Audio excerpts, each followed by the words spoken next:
Bienvenidos a Ifa Stories, donde la sabiduría ancestral se une con la narración moderna. Adéntrate en el mundo sagrado de Ifa, el sistema espiritual yoruba, donde cada historia encierra el poder de la adivinación, el destino y un profundo conocimiento cultural. Acompáñanos mientras desvelamos los misterios de los orishas, las fuerzas divinas que guían nuestro camino, Orunmila, los irunmoles y muchos más. Cada historia es un puente entre el pasado y el presente, tejiendo lecciones atemporales que inspiran, iluminan y transforman. Abraza la sabiduría, honra la tradición y embárcate con nosotros en el corazón de Ifa. Suscríbete ahora y deja que las historias te guíen.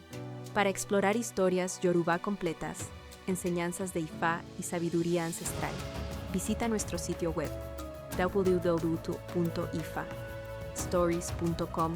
Da un paso en el camino sagrado para acceder a más recursos e información. Segunda venida de Fan-Meji a la Tierra. Cuando él llegó a la Tierra por segunda vez, se dedicó a la práctica del arte de Ifa, especializándose en la preparación de amuletos de buena suerte para la gente.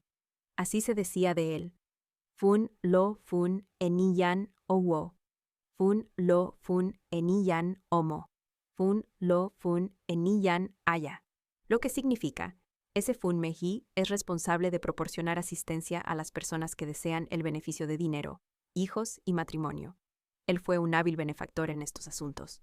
A pesar de eso, fue despreciado y ridiculizado por su pueblo, que lo consideraba caído en desgracia. Sin embargo, él respondía a estas burlas advirtiendo a la gente que no lo atormentaran injustamente, porque todavía tenía los medios para ladrar y morder en respuesta a una provocación. A pesar de su advertencia, muchos presuntuosos continuaron menospreciándolo y atormentándolo. Él comenzó a destruir a aquellos que lo estaban desacreditando. Cuando la gente empezó a sentir el furor de su reacción, comenzaron a tenerle miedo. Mientras tanto, él decidió ir por adivinación, donde se le aconsejó que desistiera de su posición agresiva. Los Awo, sacerdotes de Ifa, que hicieron la adivinación para él en esa ocasión fueron Afuye, Omo, Aje, Ewomba, Ile, Lowo, Hi, Didere, Awo, Agbado, Elomon, Biriti, Baba, Lawo, Edu. Ellos le dijeron que hiciera Ebo, sacrificio, por paz, prosperidad, riqueza y larga vida.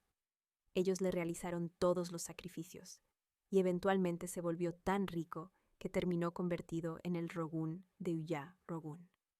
Igualmente, vivió hasta una edad muy avanzada. Se decía, sin embargo, que su amigo Akpena, quien se casó con la mujer lisiada, finalmente se estableció en Itak Bolu, donde el santuario existe hasta el día de hoy.